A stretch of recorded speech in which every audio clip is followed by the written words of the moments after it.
జన గర్జన పేరుతో నిన్న BRS party working president KTR గారు ఏం సందేశం ఇచ్చిండ్రో నాకైతే ఏం అర్థం కాలేదు.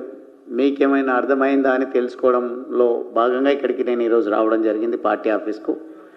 కానీ అందరిలో అదే ప్రశ్న కనిపిస్తూ ఉంది. ఎందుకు జనగర్జన అని పేరు పెట్టిండ్రు, వారు గర్జించింది ఏంది, ఉద్ధరించింది ఏంది అనేది ఒక విస్తృతంగా చర్చ జరుగుతూ ఉంది నిన్నటి నుంచి. కారణం ఏంటంటే కేటీఆర్ గారు అధికారంలో లేరు, అదేవిధంగా అచ్చంపేట ఒక జనరల్ కాన్స్టిట్యున్సీ కాదు, అక్కడ ఆయన నియమించినటువంటి ఆ కార్యక్రమాన్ని విజయవంతం చేయాలని నియమించినటువంటి వాళ్ళు ఒక రిజర్వ్డ్ కేటగిరీకి చెందినటువంటి వాళ్ళు కూడా కారు. అంతెందుకు అచ్చంపేటలోనే ఈ జనగర్జన నిర్వహించాలని భావించినరో ఎవరికి అర్థం కానటువంటి పరిస్థితి. ఒక రకంగా నేను అచ్చంపేట బిడ్డగా గర్వపడతా ఉన్నా. ఎన్నికల నోటిఫికేషన్ ఈరోజే వచ్చినట్టుగా మనం వార్తలు వింటా ఉన్నాం. నిన్ననే కేటీఆర్ గారు ఎన్నికల నగారా ఇక్కడి నుంచే మోగిస్తున్నట్టుగా ఏదో మాటలు మాట్లాడడం జరిగింది. అంటే అచ్చంపేట డెఫినెట్గా ఇప్పుడే కాదు భవిష్యత్తులో కూడా అక్కడ ఉన్నటువంటి ప్రజల ఆలోచన విధానాలు, అక్కడ ఉన్నటువంటి యువతకు ఉన్నటువంటి శక్తి, ఆ ప్రాంతానికి ఉన్నటువంటి ప్రత్యేకత కేటీఆర్నే కాదు ప్రపంచాన్ని ఆకర్షించేటువంటి రోజులు దగ్గరలోనే ఉన్నాయి. గతంలో బీఆర్ఎస్ పార్టీ అధికారంలో ఉన్నటువంటి 10 సంవత్సరాలు ఒక శాసనసభ్యుడిగానే కాకుండా ఒక వలస కూలి బిడ్డగా ఆ ప్రాంతంలో ఉన్నటువంటి కష్టసుఖాలను కళ్ళారా చూసిన వ్యక్తిగా చాలా ఆవేదన అనుభవంతో అప్పుడున్న ముఖ్యమంత్రి కేసీఆర్ గారిని పలు సందర్భాల్లో, వందల వేల సందర్భాల్లో అచ్చంపేటకు ప్రభుత్వం నుంచి రావాల్సినటువంటి సహకారం విషయంలో, అచ్చంపేట ప్రజల దాహర్తిని తీర్చాలనే ఆలోచనతో, అచ్చంపేట రైతుల పాదాలను ఆ కృష్ణమ్మ నీళ్లతో కడుగుతానని పలు సందర్భాల్లో నేను చెప్పడం జరిగింది. అట్లని కడగలేదని కాదు, నా వంతుగా 60-70 వేల ఎకరాలకు నేను సాగునీరు అందించడం జరిగింది. ఉప్పునుంతల, వంగూరు, కొంత భాగం లింగాల మండలం, 1-2 గ్రామాలు బల్మూరు మండలంలో కూడా సాగునీరు అందించడం జరిగింది. ప్రధానంగా నేను ఎందుకు పార్టీని వీడినా అనే విషయంలో చాలా స్పష్టత బీఆర్ఎస్ పార్టీకి, బీఆర్ఎస్ పార్టీ పెంచి పోషిస్తున్నటువంటి యూట్యూబర్లకు, పెయిడ్ కామెంటర్స్కు నేను సమాధానం చెప్పడం జరిగింది. ఎప్పటికప్పుడు మీరు వేసే పనికిరాని ప్రశ్నలకు కూడా కొన్ని సందర్భాల్లో నేను స్థాయిని తగ్గించుకొని కూడా సమాధానం చెప్పేటువంటి ప్రయత్నం నేను చేయడం జరిగింది. పార్టీని ఎందుకు వీడాల్సి వచ్చింది అని అంటే, నేను ఒక ఆయన మాట్లాడుతున్నారు అక్కడ ఇన్ఛార్జిగా ఉన్నటువంటి నాగర్ కర్నూల్ మాజీ శాసనసభ్యుడు. ఏం తక్కువ అయిందని గువ్వల బాలరాజ్ పార్టీ మారిండో, ఈ జన సందేహాన్ని జన సముద్రాన్ని చూడండి అన్నట్టుగా చాలా సంతోషం వ్యక్తం చేస్తూ మాట్లాడుతూ నా గురించి మాట్లాడడం జరిగింది. ఈరోజు నేను ఒకటే తెలియపరచదలుచుకున్నా. నేను చెప్పిన కదా చాలా స్పష్టంగా, నాకేం తక్కువ కాలేదు, నేనేదో సాధించాలని, నేను బీజేపీలోకి వ్యక్తిగతంగా సాధించాలని రాలేదు, ప్రజలను గెలిపియాలని వచ్చిన, ప్రజలకు చేయూతనందాలంటే భారతీయ జనతా పార్టీతోనే సాధ్యమని విశ్వసించి వచ్చినని చెప్పడం జరిగింది. ఏం తక్కువ కాలేదు. నేను 4 సార్లు పోటీ చేయడం జరిగింది. అది నాకున్నటువంటి ఒక ప్రత్యేకత, ప్రజల్లో ఉన్నటువంటి కారణంగా, తప్పని పరిస్థితుల్లో అనివార్యతను నెలకొల్పినటువంటి కారణంగా టీఆర్ఎస్, బీఆర్ఎస్ నాకు టికెట్ ఇవ్వడం జరిగింది. ఒకసారి త్రుటిలో ఎంపీగా ఓడిపోయినా, 2 సార్లు ఎమ్మెల్యేగా సేవలు అందించిన, మొన్న మీ కుట్రలో భాగంగా నేను ఓటమి పాలైనా అని చెప్పడం జరిగింది. మళ్ళీ తిట్టించుకునే కోరిక ఉంటే తప్పకుండా సందర్భం వచ్చినప్పుడు మీరు ఏ రకమైనటువంటి చర్చ, ఏ రకమైనటువంటి భాష మీరు నా నుంచి కోరినా ఆ భాషలో నేను సమాధానం చెప్పడానికి సిద్ధంగా ఉన్నా. కానీ నాకేం తక్కువైందా, తక్కువ కాలేదా పక్కన పెడితే, వ్యక్తిగతంగా మీకైతే మాత్రం అంటే బీఆర్ఎస్ నాయకులకు ప్రత్యేకించి ఎందుకు ఈ పదం వాడుతున్నా అంటే టీఆర్ఎస్ కాదు, అప్పుడున్నటువంటి టీఆర్ఎస్, మొదటగా స్టార్ట్ అయినటువంటి టీఆర్ఎస్ ఒక సామాజిక స్పృహతో మొదలైందనే ఆలోచనతోన నాటువంటి వాళ్ళు, యూనివర్సిటీలో చదువుతున్నటువంటి యువత, రాష్ట్ర వ్యాపితంగా ఉన్నటువంటి తెలంగాణ వాదులు విశ్వసించి టీఆర్ఎస్ పార్టీలో చేరడము, ఎన్నో ఓటములను చవి చూడడము, అంతిమంగా తెలంగాణ ప్రజల ఆకాంక్ష నెరవేరిన తర్వాత తెలంగాణ ప్రజలు టీఆర్ఎస్కు పట్టం కట్టడం జరిగింది. కానీ 63 స్థానాలు ఇచ్చి అధికారం అప్పచెప్తే కొంతమందిని చేర్చుకోవడం జరిగింది, మళ్ళీ ఇతర పార్టీల్లో ఎన్నికైనటువంటి వాళ్ళను. మళ్ళీ 88 స్థానాలు ఇచ్చి ప్రజలు ఆశీర్వదిస్తే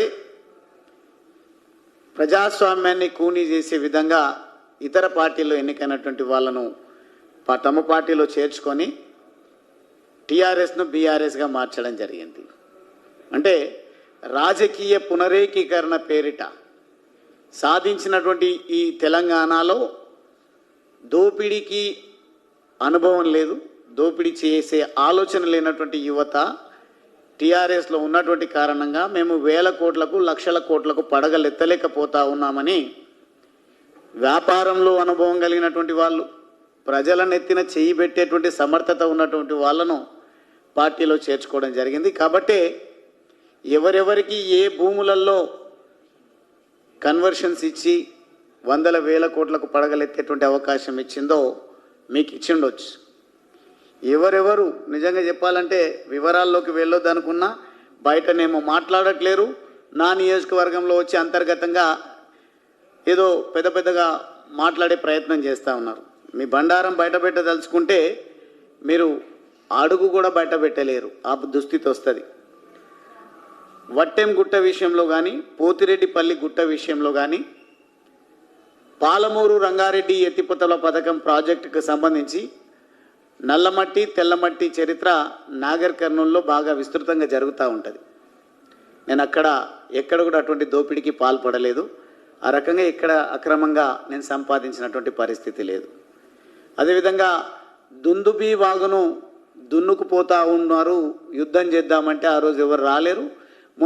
నిన్న అక్కడికి వచ్చినటువంటి సందర్భంలో కేటీఆర్ గారు సరే ఒకవేళ స్థానిక సంస్థల ఎన్నికల నగారానే మోగించాలనుకుంటే అక్కడికే పరిమితం అయితే బాగుండేది. మీ హయాంలో చేసినటువంటి దౌర్భాగ్యాలు, దుర్మార్గాలు, ఆల్మట్టి ఎత్తుకు కారకులు ఎవరో ప్రజలు చర్చించుకుంటుంటే మీరు వచ్చి అదే ఆల్మట్టి విషయంలో నేను అక్కడికి మీకు చేత కాకుంటే ప్రభుత్వానికి నేనే నా సైన్యంతో బయలుదేరుతా అని చెప్పేసి ఇప్పుడు మాట్లాడుతున్నారు. అప్పుడు పోషించాల్సినటువంటి పాత్ర, అప్పుడు కర్ణాటక ప్రభుత్వానికి వత్తాసు పలుకుతూ తెలంగాణ జీవితాలను ఛిద్రం చేసేటువంటి కుట్ర మీరే చేసిందనేది చర్చ జరుగుతూ ఉంది. అక్కడ వచ్చి ఆల్మట్టి గురించి మాట్లాడతారు, లేదంటే ఇంకా ఇతర అంశాల గురించి మాట్లాడతారు తప్ప అచ్చంపేటకు రావాల్సినటువంటి అవసరం ఏముంది? 50 రోజుల సమయం పట్టింది, నేను పార్టీ మారి 50 రోజుల పైన అవుతుంది. 50 రోజుల సమయం పట్టింది కేటీఆర్ గారికి అక్కడ సభ నిర్వహించుకోవడానికి. సభ అచ్చంపేట ప్రజలతో నిర్వహించినరా అంటే కాదు. నాగర్ కర్నూలు నియోజకవర్గం, కొల్లాపూర్ నియోజకవర్గం, ఉమ్మడి మహబూబ్ నగర్ జిల్లా నలుమూలల నుండి తరలించినటువంటి మీ సైన్యము, అదేవిధంగా దేవరకొండ, హైదరాబాదు, ఆమన్గల్లు, మొత్తంగా మీరు చేసినటువంటి ఆ జన గర్జన ఏదైతే ఉందో, మీరు 15,000 20,000 అని మీరే క్లెయిమ్ చేసుకుంటారంటే ఎంతమంది వచ్చిండ్రు, మీ ఆర్భాటం ఏంది, మీరు అక్కడ వేసినటువంటి మీ టెంట్లు ఏంది, మీ సంఖ్య ఏంది, మీ కుర్చీల సంఖ్య ఏంది, అందరికీ అన్నీ తెలుసు.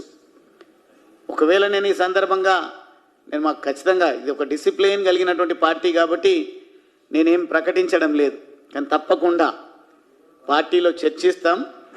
అందుకే ఈరోజు మా పెద్దలు, పార్టీ పెద్దలు నిర్వహించేటువంటి ప్రెస్ కాన్ఫరెన్స్ కాదు ఇది. అచ్చంపేట నుంచి నేను 2 సార్లు ప్రాతినిధ్యం వహించిన కాబట్టి నేను, మా మిత్రులు సోలంకి శ్రీనివాస్ గారు, మిగతా పెద్దలందరం సరిపోతారు అని మేము మాత్రమే వచ్చి ఈ ప్రెస్ కాన్ఫరెన్స్ పడతా ఉన్నాం. తప్పకుండా మా అధిష్టానంతో చర్చిస్తాం. నీ జనగర్జనకు ధీటుగా మా పార్టీతో చర్చించి మీ దుర్మార్గాలు, మీ ఆగడాలు, మీ అవినీతి, మీ పనికిరాని తనం విషయంలో సిరిసిల్లలో సింహగర్జన ఏర్పాటు చేస్తాను. దమ్ముందా కేటీఆర్? స్పందిస్తావా నా సవాలుకు? అక్కడ వచ్చి ఏదో నెగ్లెక్టెడ్గా మాట్లాడిపోతా ఉన్నావు. ఎవరో కాదు, ఉద్యమాన్ని నిర్మించినటువంటి బిడ్డడు గువ్వల బాలరాజ్ అంటే. ఆ గులాబీ జెండాను మోసుకు వెళ్ళినటువంటి సైనికుడు గువ్వల బాలరాజ్. గువ్వల బాలరాజ్ స్థానాన్ని ఇంకోరితో పూరుస్తారంట. గువ్వల బాలరాజ్ అచ్చంపేట ప్రజల గుండెల్లో సుస్థిరమైనటువంటి స్థానాన్ని సంపాదించినటువంటి విషయాన్ని మర్చిపోవద్దు. నేను ఒక్కడనే బయలుదేరిన, మీరు పనికి రాని కామెంట్స్ను నేను దృష్టిలో పెట్టుకొని ఒకటిగా బయలుదేరితే మీరెంతైతే కోట్లాది రూపాయలు 2-3 కోట్ల రూపాయలు ఖర్చు పెట్టిండ్రు అని అంటున్నారు. డబ్బులు ఎక్కడి నుంచి వచ్చినాయో లెక్క కూడా చెప్పాల్సి బాధ్యత ఉంది. ఆ రోజు తెలంగాణ తల్లి విగ్రహాన్ని అచ్చంపేటలో ఏర్పాటు చేద్దామంటే ₹1 మీరు సాయం చేయలేదు, ఒక సలహా కూడా మీరు ఇవ్వలేదు. కానీ కేసీఆర్ గారు వస్తున్నారు, మీరు ఎట్లా సభ నిర్వహిస్తారో, సభ ఫెయిల్ అయితే ఇప్పుడిప్పుడే ఉద్యమం ఉవ్వెత్తున ఎగిసిపడుతుంది, ఇప్పుడిప్పుడే మీరు మొదలుపెట్టినందుకు ఉమ్మడి పాలమూరు జిల్లాలో కొంత బీఆర్ఎస్ పార్టీ పెరిగే అవకాశాలు కనిపిస్తున్నాయి, మనము కార్యక్రమాన్ని గొప్పగా నిర్వహించాలని నేను సొంతంగా నా కష్టార్జితంతో సంపాదించినటువంటి డబ్బులు మీ చేతికి తీసుకొని మీటింగ్ ఏర్పాటు చేసిండ్రు. ఈరోజు మాత్రం అక్కడ జనగర్జన నిర్వహించేటువంటి బాధ్యత ఒక శ్రీమంతుడికి ఇచ్చిండ్రు అని మాట్లాడుతున్నాడు. నేను 5 లక్షల అప్పు తీసుకున్నా, ఇవ్వకపోతే ఇట్లుంటే సామెతలు చెప్పడంలో దిట్ట. కానీ సామెతలతోన ఆర్టీసీ క్రాస్ రోడ్లో జరుగుతున్నటువంటి నిరుద్యోగ జనగర్జనకు సమాధానం దొరకదు. మీకేమాత్రం తెలంగాణ ప్రజల పట్ల కానీ, తెలంగాణ యువత పట్ల కానీ, తెలంగాణలో జరుగుతున్నటువంటి దుర్మార్గాల పట్ల కానీ అవగాహన ఉంటే రండి, మీరు నేను కలిసి పార్టీల పెంపుదల కోసం కాదు, నిరుద్యోగ యువత ఏదైతే ఇబ్బందులు పడతా ఉన్నారో, రణగర్జన పేరిట ఉద్యమాలు రూపకల్పన చేసి వారు ఆర్టీసీ క్రాస్ రోడ్ నుండి సెక్రటరేట్కు మేము పాదయాత్ర చేస్తామంటే వాళ్ళని అడ్డుకుంటున్నటువంటి పరిస్థితి. ఏ రోజు కూడా వాళ్ళని ఎందుకు అడ్డుకుంటున్నారు? ఇది ప్రజాస్వామ్య దేశం అని అడగడానికి దమ్ము లేని మీరు అక్కడ వచ్చి జనగర్జన చేస్తున్నారు. అందుకే ఈరోజు మిమ్మల్ని ప్రజలు తిరస్కరించారు. నాకంటే మంచోడిని తీసుకొస్తా అంటే మీరు అంటున్నారు కదా గువ్వల బాలరాజ్ మంచోడే అని. మీరు అన్నా అనకపోయినా మీ సర్టిఫికేషన్తో నాకు అయ్యేదేం లేదు. అచ్చంపేట ప్రజలకు నేనేందో తెలుసు కాబట్టే మీరు ఒక్కటంటే ఒక్క మాట కూడా నా గురించి మాట్లాడలేకపోయినారు. ఇప్పుడు కూడా సవాల్ చేస్తున్న, దమ్ముంటే గువ్వల బాలరాజ్ మీలాగా అవినీతికే పాల్పడి ఉంటే మీకంటే కాళేశ్వరం ప్రాజెక్ట్ ఉండొచ్చు. కాళేశ్వరం ప్రాజెక్టులో దండుకోవడానికి అవకాశం ఉన్నదేమో, దండుకున్నారేమో, ఇది ప్రజలు అంటున్నటువంటి మాట. అక్కడ సంపాదించినటువంటి అవినీతి సొమ్ముతోన ఈరోజు గర్జనల పేరిట ప్రజలను మభ్యపెట్టే ప్రయత్నం చేస్తుండొచ్చు. కానీ నేను నిజంగా అవినీతి పరుణ్ణి అయితే, డబ్బులు సంపాదించడమే నా యావ అయితే, ఈరోజు కాంగ్రెస్ ప్రభుత్వము దుర్మార్గంగా అక్రమంగా దుందుబీ వాగు నుండి ఇసుక రవాణా చేస్తూ ఉంటే ఆ ఇసుక రవాణా గురించి అడ్డుకునే పోరాటం చేద్దామంటే ఆ రోజు కదలలేరు. అదేవిధంగా పనికిరాని మాటలు మాట్లాడుతున్నారు. ఇదేదో మేము ఆ ప్రాజెక్టు అచ్చంపేట లిఫ్ట్ ఇరిగేషన్ మంజూరు చేసినాం, అది మొదలుపెట్టే దమ్ము ముఖ్యమంత్రికి లేదని. మీరు ముఖ్యమంత్రి గురించి తర్వాత మాట్లాడతారు, మీరు కలలో ముఖ్యమంత్రిగా ఉండండి పర్వాలేదు. కానీ గువ్వల బాలరాజ్ సాధించినటువంటి అచ్చంపేట లిఫ్ట్ ఇరిగేషన్ స్కీముకు పునాది రాయి వేయడానికి కేసీఆర్ గారు ఎందుకు రాలేరు? మీరు మాటిచ్చి మీరెందుకు ఆ పునాది రాయి వేయడానికి రాలేరు? సమాధానం చెప్పకుండా బయలుదేరిండ్రు, మీరు వెళ్ళిపోయినరు. దమ్ముందా నేను మాట్లాడే మాటలకు సమాధానం చెప్పడానికి? కేటీఆర్ గారు కానీ, కేటీఆర్ గారు భవిష్యత్తు ముఖ్యమంత్రి అని పొగడతలతో ముంచెత్తుతున్నటువంటి పనికిరాని నాయకులకు ఎవరికైనా నా సవాల్ను స్వీకరించి నా ప్రశ్నలకు సమాధానం చెప్పే దమ్ముందా? అంతెందుకు, ఎస్ఎల్బీసీలో లేబర్ ఇంజనీర్లందరూ కూడా ఆ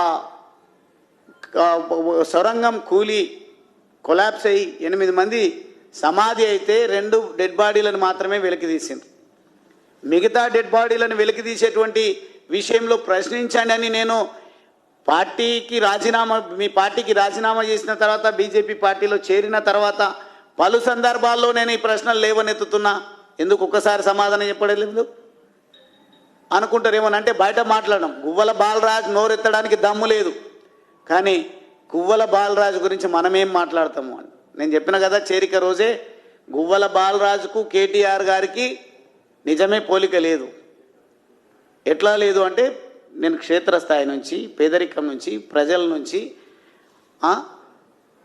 ఆకలి చావులను కల్లారా చూసినటువంటి నేపథ్యం నుంచి వచ్చిన కాబట్టి నాకు మీకు పోలిక లేదు. మీరేదో మీ భాషతో మీరు 10 సంవత్సరాలు మంత్రిగా పనిచేసి ఆ అనుభవం, మందిని ముంచడానికి సంపాదించినటువంటి అనుభవం నాకు లేకపోవచ్చు, కానీ ప్రజల పక్షం వహించేటువంటి దమ్ము, ధైర్యం, నిబద్ధత నాకుంది. కాబట్టి ఖచ్చితంగా మీరు వస్తారా రండి, లేదంటే అడ్వకేట్లను పెట్టిండ్రు కదా. సిద్ధార్థ్ దావే అని ఒక ఆయనను అడ్వకేట్ను నియమించి చార్టెడ్ ఫ్లైట్లో తీసుకొచ్చిందని అంటారు, లేదంటే నిమిషానికో గంటకో ఎన్ని లక్షలు అన్ని వేలు ఫీజు ఉంటుంది అని కాస్ట్లీ అడ్వకేట్లను, లాయర్లను తీసుకొచ్చి మీ పక్షాన వాదించడానికి ఉపయోగించుకున్నారు.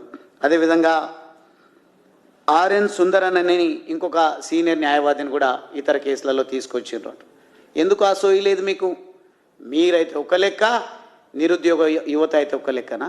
ఈరోజు ఒక జడ్జిమెంట్ను సవాల్ చేస్తూ మా నిరుద్యోగ యువత, మాకు జరుగుతున్న అన్యాయము, మాకు రిజర్వేషన్ల విషయంలో అన్యాయము, లోకల్ నాన్ లోకల్ విషయంలో అన్యాయం జరుగుతుందని ఒక జడ్జిమెంట్ను మీకు తీసుకొచ్చి ఇచ్చిండ్రట. నాకైతే ఇప్పుడు తెచ్చి ఇచ్చిండ్రు, నేను ప్రెస్ కాన్ఫరెన్స్ పెడుతున్నా అని చెప్తే. తప్పకుండా ఈ జడ్జిమెంట్లను అన్నింటిని కూడా చదువుతా. ఎంతో కొంత రెగ్యులర్గా ప్రాక్టీస్లో లేనప్పటికీ న్యాయశాస్త్రం పైన అవగాహన ఉన్నటువంటి యువకుడిగా నా తమ్ముళ్ళ కోసం, నా చెల్లెళ్ళ కోసం, నా నిరుద్యోగ యువత కోసం ఈ సైటేషన్స్ అన్ని, జడ్జిమెంట్లను అన్నింటిని కూడా చదువుతా.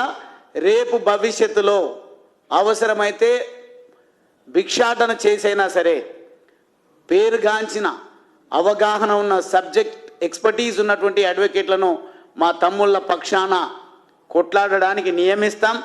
వాళ్ళ ఉద్యోగాల్లో జరిగినటువంటి అన్యాయాన్ని ఖచ్చితంగా ఎదిరిస్తాం.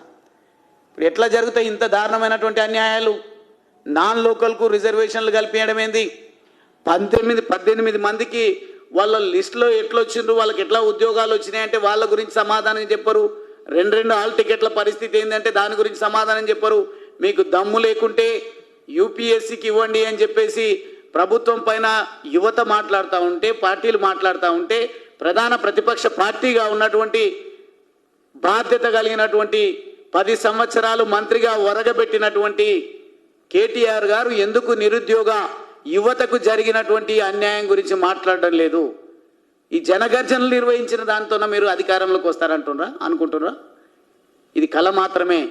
ఎట్టి పరిస్థితుల్లో బీఆర్ఎస్ పార్టీని తెలంగాణ ప్రజలు విశ్వసించే పరిస్థితే లేదు. మీరు చేసిన ఆగడాలు తక్కువ అని, మీరు చేసినటువంటి దోపిడీ తక్కువ అని, కాళేశ్వరంలో అవినీతి జరిగింది, అదే అవినీతి డబ్బులతోన ఈరోజు కులుకుతా ఉంది బీఆర్ఎస్ పార్టీ అంటే నిస్సిగ్గుగా దానికి సమాధానం చెప్పకుండా రోడ్డు పొడవునా ఫ్లెక్సీలు ఏర్పాటు చేసిండ్రు. పెట్టుబడిదారులను దించడం మీకు ఫికర్ లేదని మాట్లాడుతున్నారు. నిజంగా ప్రజలకు నాయకత్వం వహించాల్సినటువంటి వారికి ఉండాల్సిన అర్హత ఏంది అని అంటే, ప్రజల పక్షం వహించి నిలబడి కొట్లాడి ఆపత్కాలంలో వాళ్ళ వెంట ఉండాల్సినటువంటి బాధ్యత నాయకుడి లక్షణం.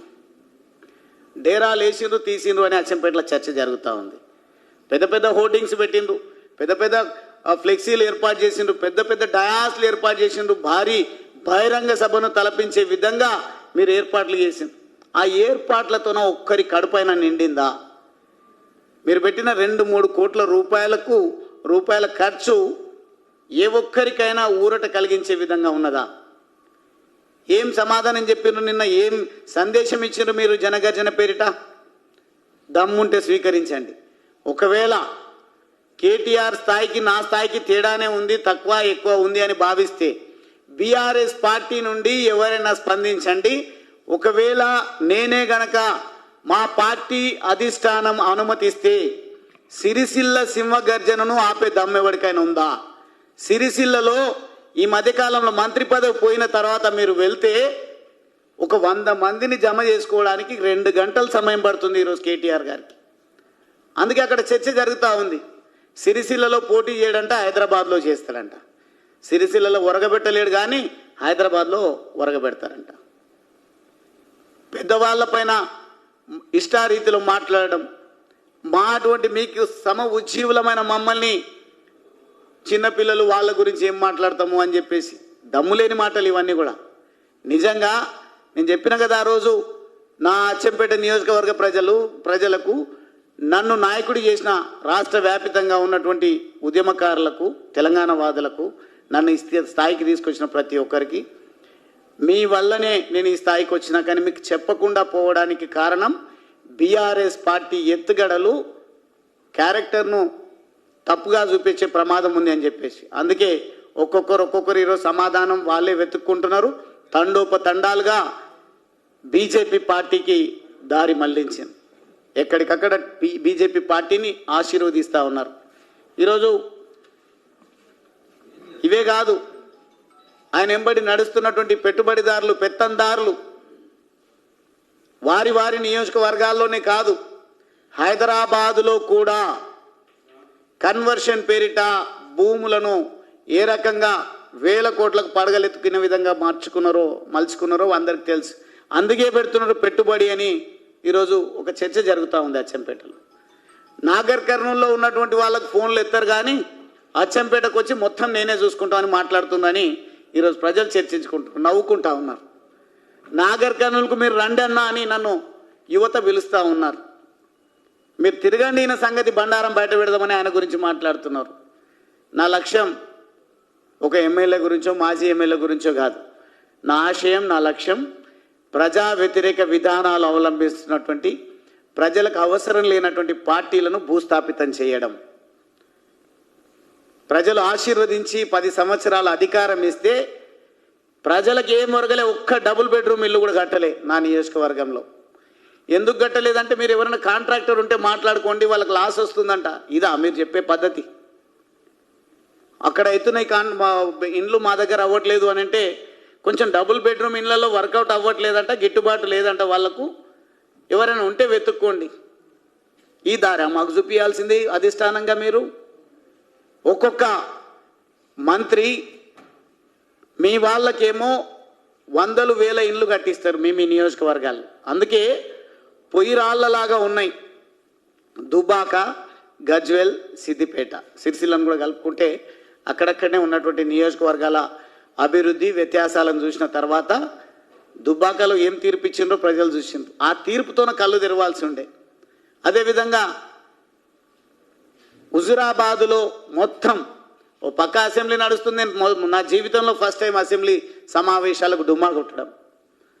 మమ్మల్ని హుజురాబాదులో బీఆర్ఎస్ని గెలిపించండి అని పంపించింది. అక్కడ ప్రజలు ఏం తీర్పిచ్చిందో చూసినాం మనం. ఇప్పుడు నేను పార్టీని మారినో లేదో, ఉమ్మడి మహబూబ్ నగర్ జిల్లాలో ఉన్నటువంటి బీఆర్ఎస్ పార్టీ నాయకులందరూ కూడా అక్కడ పనిచేయడము, ఈ 15-20 వేల మంది సభ పెట్టడానికి 50 రోజుల సమయం పట్టింది.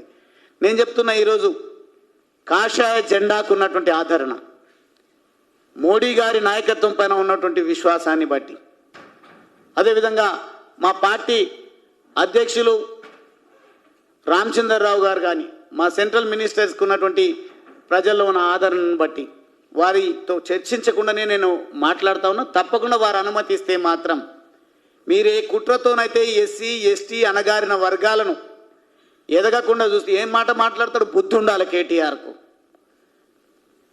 నియమిస్తాం ఎవరినైనా ఇన్ఛార్జ్ను, ఎవరు కేసీఆర్ బొట్టు పెడితే వాళ్ళు ఎమ్మెల్యే అవుతారు.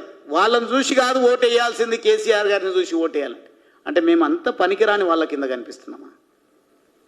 ఇంత చదువుకొని, ఇంత సంస్కారం ఉండి, ఇంత ప్రజా సమస్యల పట్ల అవగాహన ఉండి మేము ప్రజా జీవితంలో కొనసాగుతూ ఉంటే, నేను కావచ్చు, అది రిజర్వ్డ్ కాన్స్టిట్యున్సీ కాబట్టి రేపు ఎవరినైనా మీరు ఇంకొకరిని కూడా తీసుకొచ్చి పెట్టవచ్చు. అంటే